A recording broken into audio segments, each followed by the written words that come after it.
Owning a small flock of sheep on your hobby farm or homestead can be a really rewarding and enjoyable experience, but it does take a bit of knowledge and a bit of planning. Today we've yarded up the sheep and we're ready to do some routine maintenance, and Gavin is going to take us through a 12-month plan for people who have small flocks of sheep or hobby farms to help them look after their sheep and themselves. Gavin, planning's important, isn't it? It is, Tim. You have a responsibility towards your livestock, but you also have a responsibility towards your family and yourself throughout that period. So get set, guys, grab yourself a cup of tea. Gavin's going to take us through not only some basic skills that will help you look after your livestock at routine maintenance periods, but he's going to take you through a 12-month calendar of successfully looking after your small hobby farm stock. Gavin, I can't wait to get started. Let's go.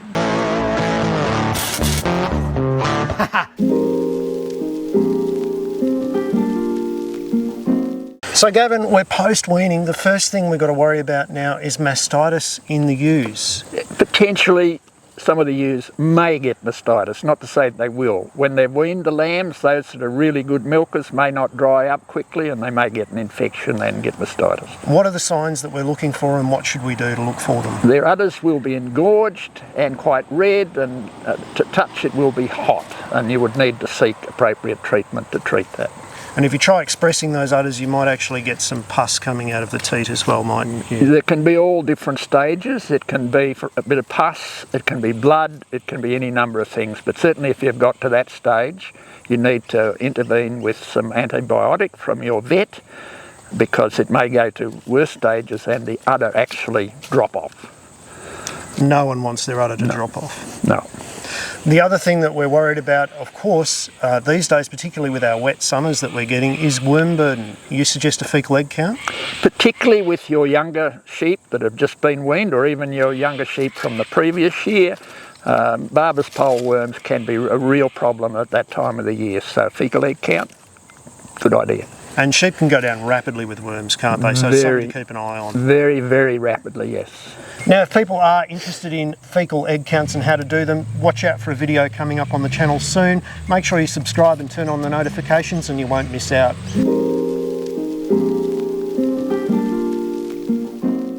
Now Gavin, December through to March, we're not just leaving the sheep in the paddock and forgetting about them, we're checking on their condition quite regularly, and there's a thing called a condition score that people should know how to do, isn't there? Yes, there is, and good advice is just to keep an eye, because the sheep might get a little like this, a little bit over condition. She's a bit pudgy, isn't she? Or, if it's a bad season, they may be lighter in condition, and you don't want to be taking action just before you put the rams out, which we're coming to soon. So we can determined by feeling the spine, the short ribs, or the tail.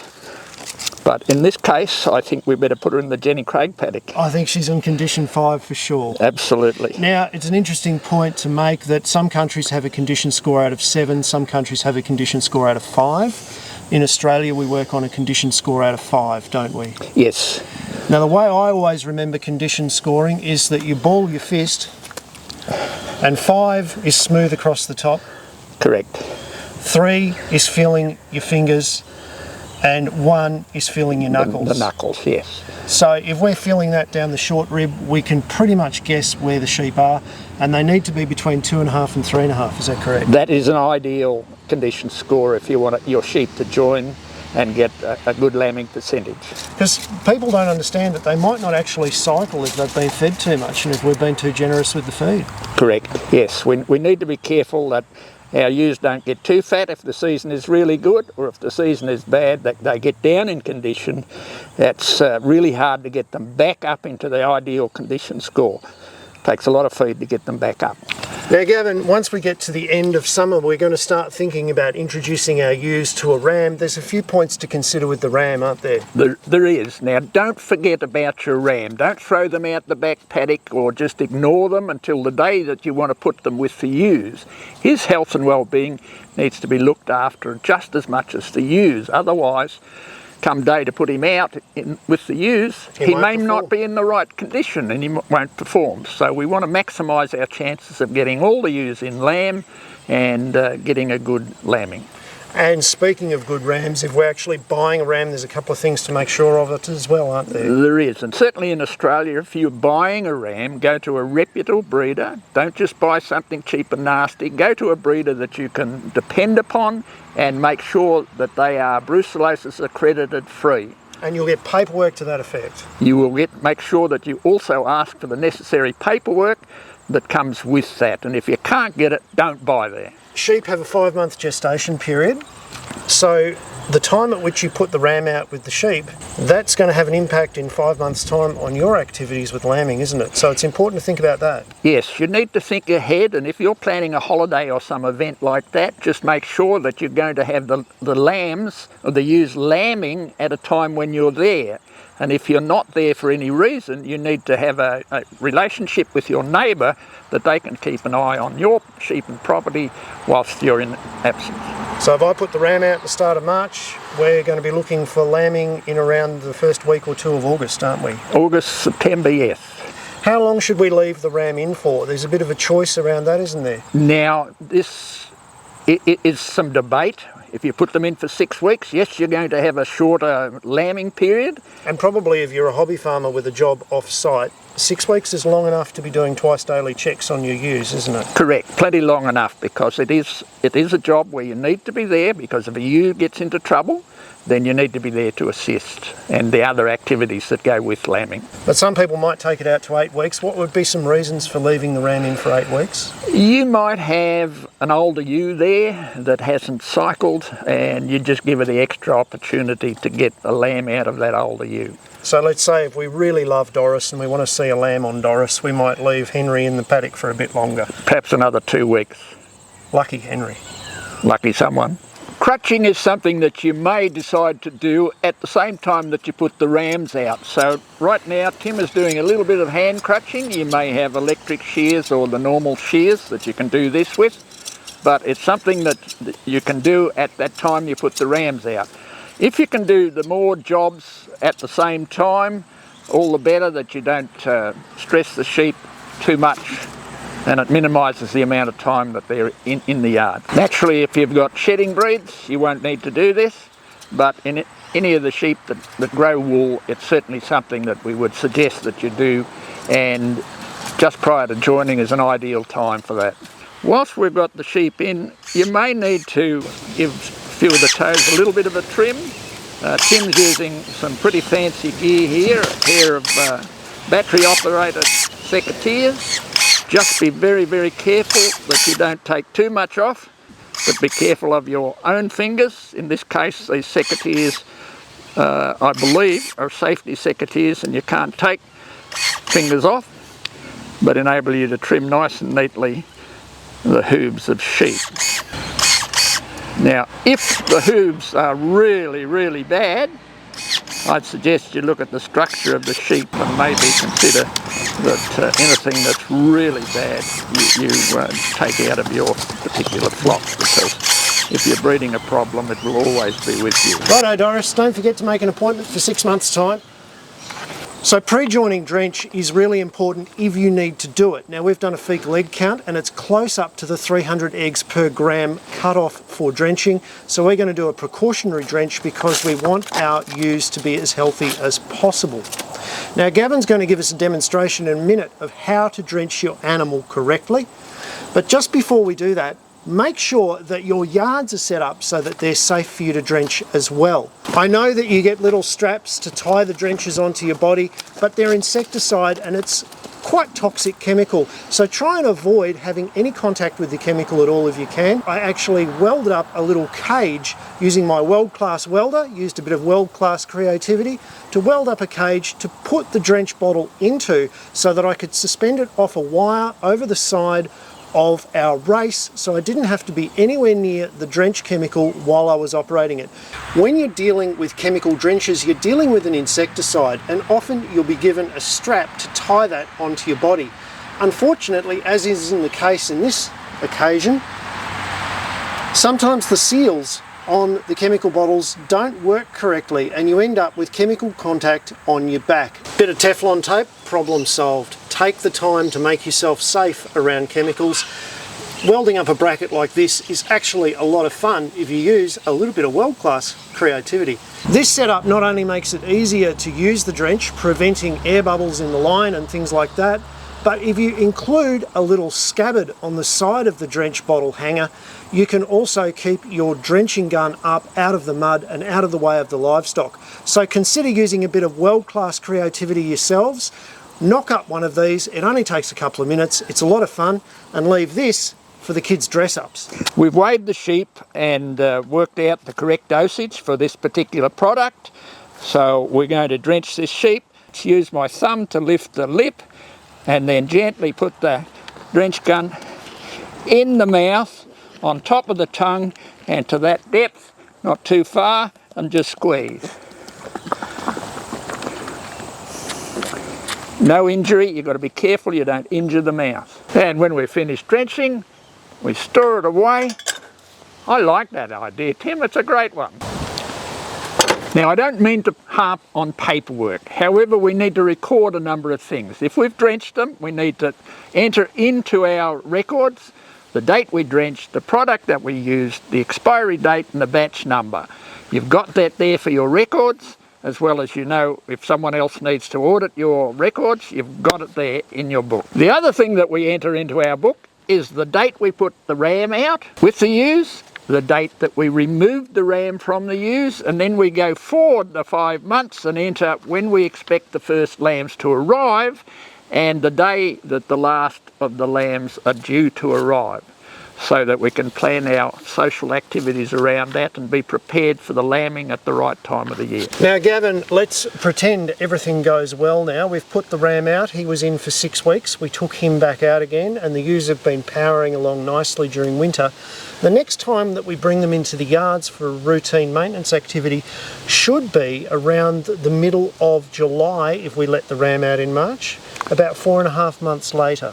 Yes, so about a month before you expect any of the lambs to arrive, we're going to check the ewes, give them a drench so that when they do lamb, they're going to be lambing into a clean paddock, and we give the ewes their booster vaccination because the lamb will have an advantage of that booster vaccination through the colostrum when the ewe lambs. Now there's a lot of nasty diseases that can take out young lambs, so it's really important to have all of the antibodies firing in the ewes, and it's also really important for them not to have a worm burden because it's a tremendous shock on the animal giving birth, and then they have to produce a lot of milk very quickly, don't they? Yes, there's a lot of activities taking place, and really if you lose a lamb you've lost a year's production, so you need to take all the precautions that you can in order to get a safe lamb, healthy lamb and survival of everything. Now Gavin, you're about to start vaccinating the sheep, and we do this once a year for mature sheep regardless of whether they're lambing or not,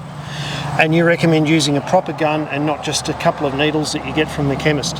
Exactly, and the other thing that I like is this cover that keeps the vaccine cool and away from you and out of the sunlight. So once again, we're trying to keep you separate from the chemical that you're using at all times, make things convenient to use, and use the correct equipment. Correct, yes. The other thing that we need to check is that we've got a nice new sharp needle. Don't scrimp on needles, clean needles, really important, otherwise if you keep using them they get blunt, might get dirty and you'll get infection at the vaccination site. So we've got our sharp needle, and we're going to be very careful that we don't vaccinate ourselves, so we're going to lift the pocket of skin, place that in there, squeeze. All good. Now Gavin, there's one other vaccine that you only ever give lambs once, in fact only once in a sheep's lifetime, and that's Goudaire, and it's pretty dangerous stuff, isn't it? It is, and you need to use a special vaccinator gun designed to stop needle sticks. Goudaire is used to protect sheep from ovine Johne's disease. So it's a tragic wasting disease of sheep. It's got nothing to do with whether or not they're strong or not. It's just got to do with whether they have immunity to it. This provides the immunity, but this vaccine, if it's injected into a human, can result in loss of limb or death. Well, it's pretty serious stuff. If you needle stick you need to go to the doctor or hospital straight away. So if someone's going to be lambing and they're in an area that's prone to Johne's disease, they're going to need to use Goudet, so they should probably look ahead and try and get someone with a bit of experience to do the vaccine for them the first couple of times. Exactly, or work cooperatively with your neighbour so they can show you and you can share a packet of that, because it is quite expensive. If you've only got 20 lambs and you've got a pack of 100, it's money down the drain. Now Gavin, we're now in the paddock that we expect the ewes to give birth in. They're still in the yards, they've just been treated with their vaccine and with their drench. How long are you going to leave them in the yards for before we bring them in here? Ideally we leave them in the yards for about 12 hours with letting them have access to clean water. So we let them empty out in the yards before we put them out in the fresh clean paddock. Now by a fresh clean paddock, we're talking about a paddock that hasn't had stock in it for 6 to 8 weeks, aren't we? The longer the better, but if you can have it clean for 6 or 8 weeks, that'd be better than not at all. Because what we're doing is we're breaking the worm cycle, aren't we? Yes. Now, some of the things that are in this paddock with us at the moment are also important for a good lambing period, aren't they? Yes, and the thing with our water trough, a word of caution: if you have water troughs, be really careful that you don't have very low troughs that a little lamb will fall into and drown. This is ideal. A lamb, a newborn lamb, wouldn't fall in there and drown. So ideal, just be careful of low water troughs if you've got baby lambs. And it's still low enough so that the lambs can access the water when they grow up a little bit if necessary. When they're older, they will be able to reach the water. When they're older and need to drink water, they will be able to access that water, no problem. Now there's a bit of stress on the ewes at this time when they're feeding their lambs heavily. And so as a result, nutrition has to be optimised, and we've got a free choice lick feeder over there. What are some other nutrition that you might consider? If the paddock doesn't have sufficient feed, then you may need to provide some supplement feeding, whether that's hay, good hay, and maybe a little bit of grain. But if you're going to feed grain, be very careful and introduce it slowly. Tiny bits at the start. Yes. So it's always looking ahead to what's coming rather than reacting to what you've got in front of you, isn't it? Exactly, yes. So planning that we talked about, planning the whole year, we're planning to do this right so that the lambs survive, the ewes survive, and everyone's happy. A couple of other things to be aware of course, when choosing your lambing paddock is shelter, isn't it, Gavin? Absolutely, because little lambs, if the season is bad and you get a really bad rain and wind event, those poor little lambs, they're not going to survive very long without adequate shelter. Now, if you don't have adequate shelter, then you may need to consider structures like a little shed or shedding them.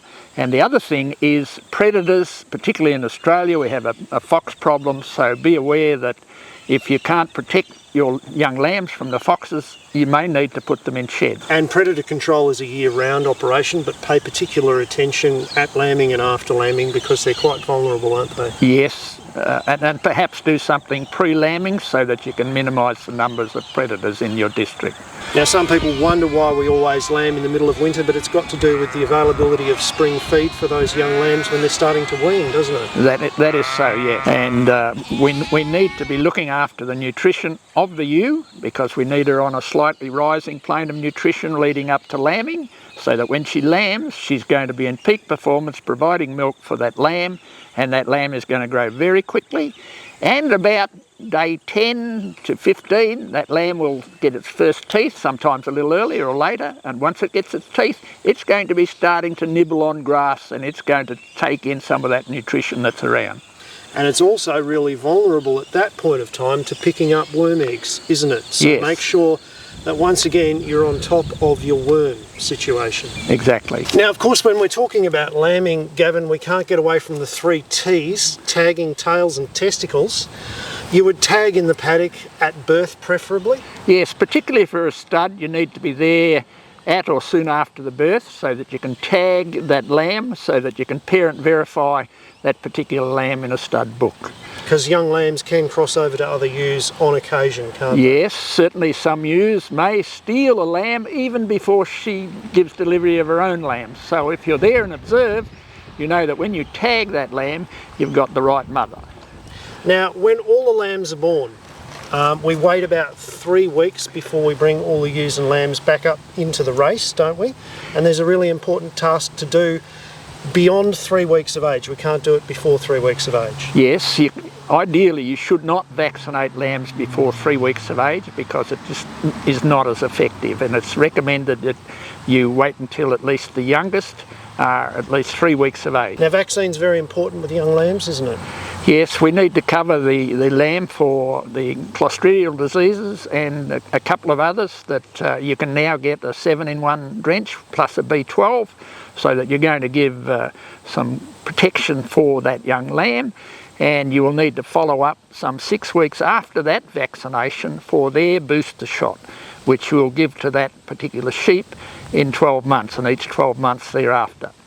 Now, there's a bit of a fallacy around vaccination, and it is that some people don't believe in vaccinations because they believe that if the sheep gets sick and die, then it's taking the weakest out of the flock.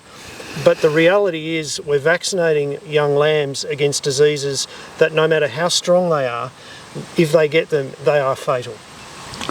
I had a client that tried to go down that path once, and when I went home and did the numbers, I found that half of the lambs that had been recorded at birth or soon after were no longer there. So yes, it's an ideal or perhaps altruistic way of trying to breed resistance in your flock.